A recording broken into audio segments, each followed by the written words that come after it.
Untuk teman-teman yang sedang persiapan beasiswa LPDP, halo semuanya. Pada kesempatan ini kita akan melakukan review essay. Ini merupakan series yang akan kita bikin untuk mereview essay dari berbagai macam jurusan. Kalau seandainya teman-teman membutuhkan kayak gitu contoh dan bagaimana essay itu dievaluasi, tonton video ini sampai selesai dan mudah-mudahan ini akan memberikan manfaat terutama saat teman-teman melakukan persiapan eh, melihat kelemahan kayak gitu, kelebihan dari sebuah essay. Oke, kita akan mulai analisis review essay-nya mulai dari sekarang. Hari ini kita akan kedapatan satu essay dari salah satu teman. Lokasi dia berasal dari Kabupaten Jombang. Baik, kita akan mulai dulu dengan overview secara umum apa yang terjadi pada essay ini. Essay ini tentang jurusan hukum. Bagi teman-teman yang memiliki jurusan hukum dan memiliki minat yang sama untuk melamar di bidang hukum, ini salah satu referensi yang bisa teman-teman coba dalami sebelum menulis essay tentang rencana kontribusi. Oke, pertama kita lihat dari outline. Ini saya scroll down dulu ya, supaya teman-teman bisa melihat secara keseluruhan apa yang ada dalam essay ini. Oke, kalau saya teman-teman bisa notice bahwa essay ini memiliki kekurangan dari segi outline. Yang pertama adalah satu, essaynya full tanpa dipecah menjadi beberapa paragraf. Kalau saya teman-teman apply beasiswa LPDP, itu kan mekanismenya adalah teman-teman copy paste, bukan upload dokumen ya, copy paste tulisan teman-teman langsung di kolom yang udah disediain. Nah, ketika teman-teman melakukan copy paste dan apa namanya copy paste hal tersebut, apa yang menjadi kelemahan? Satu, yang pertama adalah displaynya itu tuh akan semuanya tanpa kelihatan ada jeda.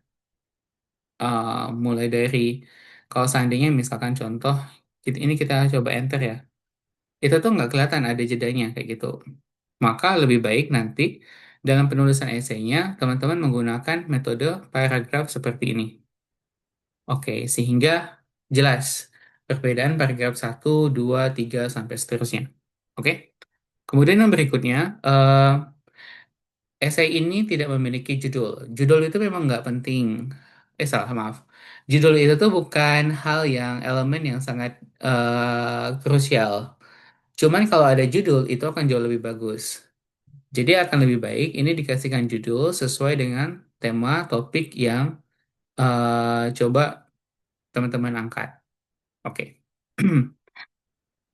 Kelebihan dari esai ini, dia memulai dengan hook. Hooknya bagus ya, pertanyaan. Apakah keadilan masih relevan bagi mereka yang hidup jauh dari pusat kota dan layanan hukum? Kemudian pertanyaan ini mencermin kenyataan yang masih, apa namanya, kenyataan yang masih terjadi. Ini terjadi kesalahan spelling, harus diperbaiki, kayak gitu ya. Nanti yang punya essay ini bisa coba memperbaiki kesalahan spellingnya, baca secara menyeluruh untuk berbagai macam kesalahan ejaan. eh Terjadi di tengah, ini harusnya di tengah masyarakat bahwa keadilan belum sepenuhnya menjadi hak yang bisa dinikmati secara merata. Oke, udah bagus hooknya. Akses terhadap keadilan di Indonesia masih menjadi harusnya kasih spasi ya. Oke, masih menjadi persoalan serius, terutama di daerah-daerah terpencil, terlebih keterbatasan layanan bantuan hukum. Situasi ini diperburuk oleh menurunnya tingkat kepercayaan masyarakat terhadap aparat penegak hukum itu sendiri. Lembaga Survei Indikator Politik Indonesia menunjukkan bahwa kepercayaan publik terhadap Polri, contohnya turun signifikan dari 72,3% pada tahun 2000 menjadi 54 pada Agustus 2022, terutama setelah mencuatnya beberapa kasus tragedi Kanjuruhan. Oke. Dia mengangkat sebuah data yang relevan dengan hukum dan itu adalah hal yang bagus. Eh, Nanti teman-teman bisa mengangkat juga ya data-data yang krusial yang bisa nunjukin seberapa urgensi. Kemudian di sini eh, bahkan survei Kompas mencatat bahwa kayak gitu. Maka dari itu salah satu cara pengembalian citra hukum yang berkeadilan adalah menghadirkan layanan hukum yang lebih dekat dan responsif. Titik. Nah, di sini sebelumnya sebelum itu perkenalkan diri saya. Idealnya ini harus berada di paragraf yang berbeda supaya tidak apa namanya? Supaya lebih jelas. Kayak gini nanti jadinya. Jadi paragraf yang berbeda ya. Saya lahir dari sebuah kabupaten kecil. eh Ternyata bukan dari Jombang ya. Jombang. Dan besar di Banjarbaru, Kalimantan Selatan. Masa kecil diwarnai dengan berbagai macam sosial politik yang tidak selalu mudah. Oke. eh oke.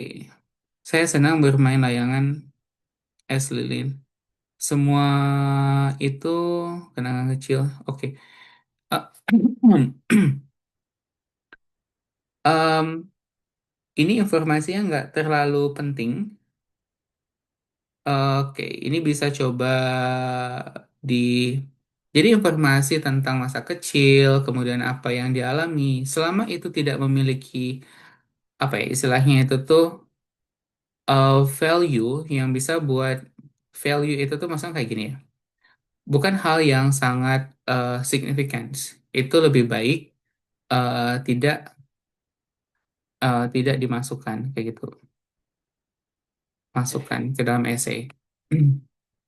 Namun di balik semua menyimpan sisi kelam yang tidak mudah dilupakan. Sekolah dasar yang seharusnya menjadi ruang aman, tumbuh dan berkembang justru menjadi tempat di mana saya mengalami banyak pengalaman menyakitkan. Saya sering menjadi korban perundungan. Oke, ini boleh dimasukkan. Ini boleh kayak gitu. Ironisnya, pelaku bukan hanya dari teman sebaya, tapi juga dari pengajar. Perundungan yang saya alami tidak sebatas secara verbal, tapi juga nonverbal. Alasan perundungan beragam dari postur tubuh dan sebagainya. Oke, good. Oke, dia mengangkat dari aspek. Namun pengalaman pahit tersebut kompensasi terhadap realitas ketimpangan yang lebih luas. Oke. Polanya mengangkat masalah pribadi menjadi salah satu refleksi masalah nasional ya. Oke. Secara komposisi udah bagus.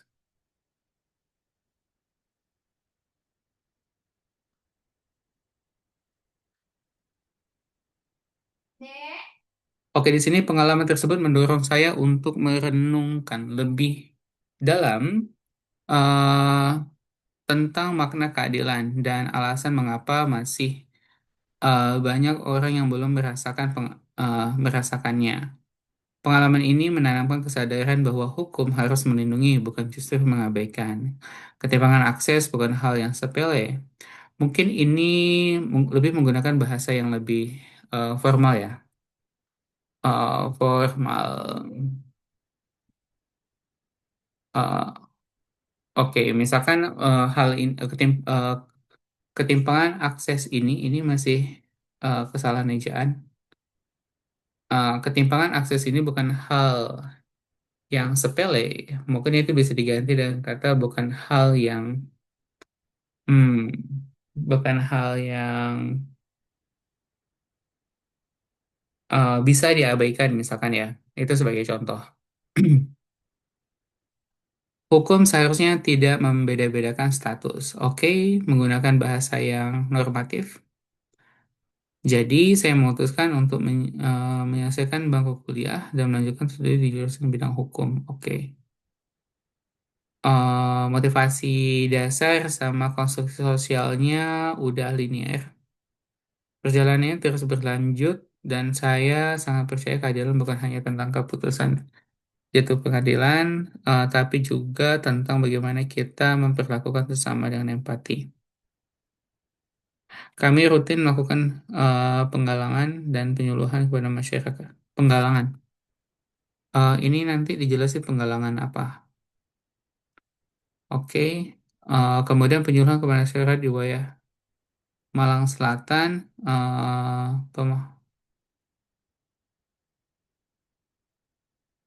eh, Penyuluhan ini tuh tentang apa? Itu harus diperjelas ya. 11 kabupaten dan kota terdampak ribuan warga harus mengungsi. Ayah saya bersama komunitas ojek online menginisiasi penggalangan dan saya mengambil peran dari kejauhan menyebarkan informasi dan membantu secara administrasi. Dan kami berhasil mengumpulkan dana. Oh ya, penggalangan dana ya, eh, cukup untuk membeli kebutuhan pokok. Namun setelah memberikan bantuan, saya menyadari hal itu satu hal, anak-anak terdampak bencana seringkali luput dari perhatian. Hmm, SM, di sinilah saya dan beberapa teman SMA berinisiatif untuk melakukan penggalangan khusus untuk mereka. Kami mengajak masyarakat menyumbang untuk membeli keperluan seperti mainan, susu, popok, dan sebagainya. Oke, perjalanan ini eh, tidak berhenti sampai di situ. Setelah menyelesaikan studi S1, mengabdikan diri ke beberapa lembaga bantuan hukum berfokus pada advokasi menyeluruh. Oke, beberapa itu tuh dijelasin. Dijelasin di mana, kapan, kayak gitu. Organisasi namanya apa, itu akan lebih clear ya. Oh ya, ternyata ada di bawahnya. Pengabdian saya dimulai dari lembaga penyuluhan bantuan hukum Nahdlatul Ulama. Bagus. Saat ini saya dipercaya untuk memimpin rekan paralegal lain untuk menulis beberapa modul yang mudah dipahami oleh semua kalangan. Ini masih terjadi kesalahan penulisan lagi.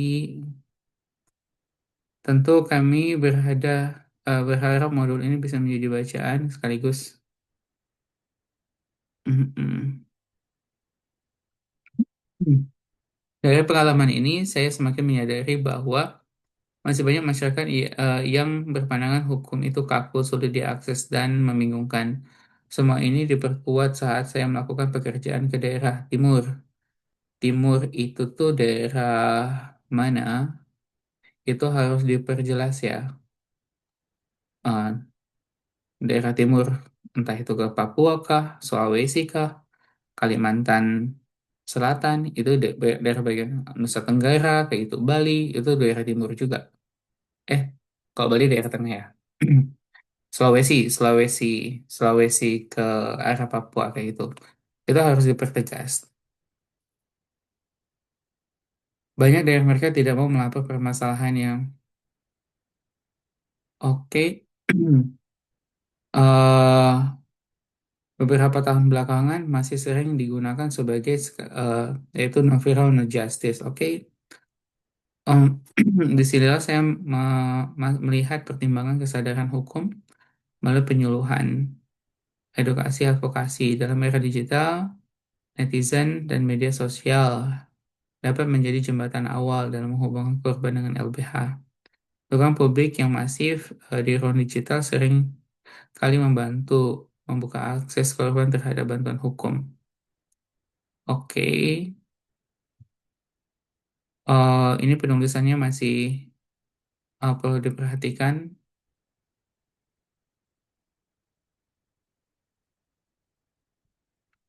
Oke, ini masih berhubungan sama masalah ya. Serta keterampilan strategi hukum. Saya yakin apa yang akan saya dapatkan PDP adalah mitra yang tepat untuk memperoleh langkah pengabdian. Saya tetap akan terus melanjutkan kegiatan advokasi bagi saya LPDP bukan sekedar peluang untuk menempuh pendidikan tapi juga merupakan tangga kontribusi yang terarah. Satu bentuk kontribusi yang telah saya siapkan yaitu tetap aktif Saya ingin menjadi bagian dari proses perkembangan hukum komunitas dengan bekal akademik yang saya tempuh di jenjang magister nanti. Saya berharap saya dapat mengisi kekosongan tersebut dengan kontribusi yang lebih strategis, sistematis. Sebentar, apa kekosongan yang ada? Proses perkembangan dan tetap melakukan pengabdian, tidak hanya sebatas pada persoalan legalitas, tapi tetap meneruskan penyuluhan modul edukatif, pengembangan program penyuluhan hukum, serta memperluas jangkauan advokasi berbasis komunikasi terhadap komunitas-komunitas rentan yang ada di Kota Malang. Oke.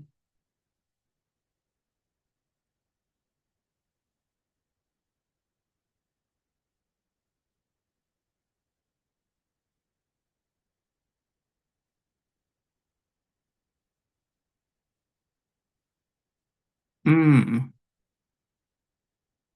oke. Masih berhubungan dengan motivasi untuk LPDP. Oh, sebentar. Hmm, kayaknya ada yang kurang deh.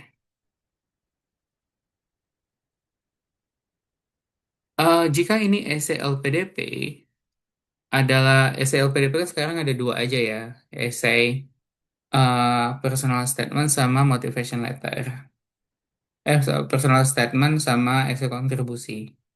Jika ini adalah essay kontribusi, maka ada beberapa aspek yang kurang dimasukkan. Satu, pemilihan universitas, kenapa memilih universitas tersebut, kayak gitu ya. Rencana studi, rencana pasca studi, kayak gitu.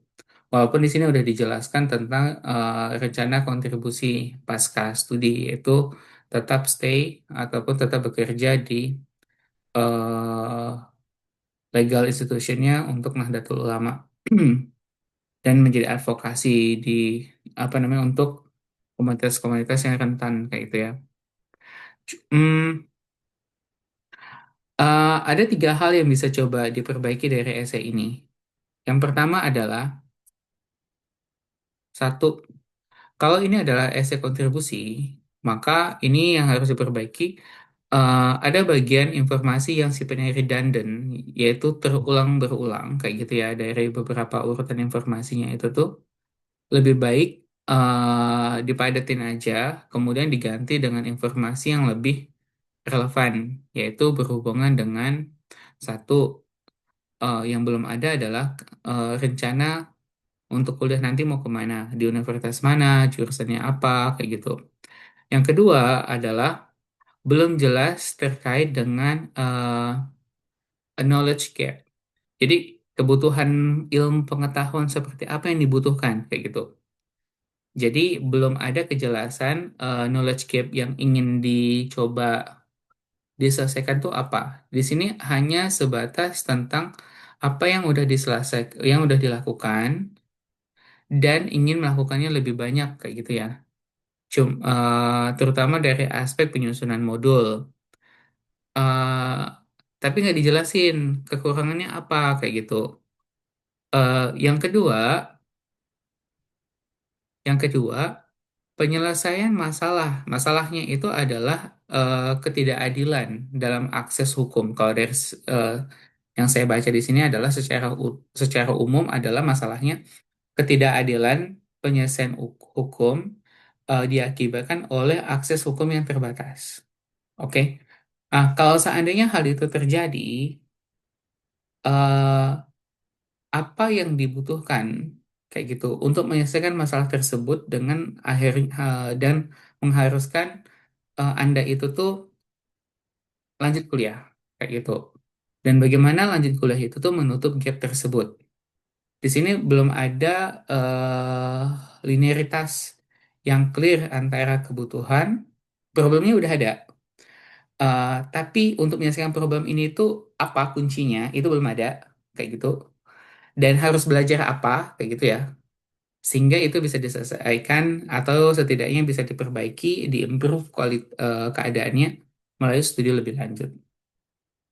Oke, sama yang terakhir, kalau sana teman-teman aware di sini jumlah katanya 2.353. Ini terlalu panjang karena LCLPDP itu hanya 2.000 kata. Jadi harus mengurangi jumlah kata, harus memperbaiki tentang missing information terkait dengan knowledge gap, dan harus memperbaiki spelling, penulisan kata atau ejaan yang masih belum tepat, ada yang kegabung, ada yang terpisah, kayak gitu. Ada penulisannya kurang tepat, terutama untuk bahasa-bahasa yang formal, kayak gitu ya. Dan yang terakhir adalah coba melakukan memberikan judul terkait dengan ini. Memberikan judul terkait dengan essay yang pengen coba dibangun. Misalkan contoh, eh, akses bantuan hukum yang berkeadilan adalah salah satu jalan bagaimana menciptakan keadilan bersama, misalkan. Itu sebagai contohnya. Oke, mungkin itu dulu untuk review essay yang kali ini. Bagi teman-teman yang pengen tahu lebih lanjut tentang review essay, bisa komen di bawah.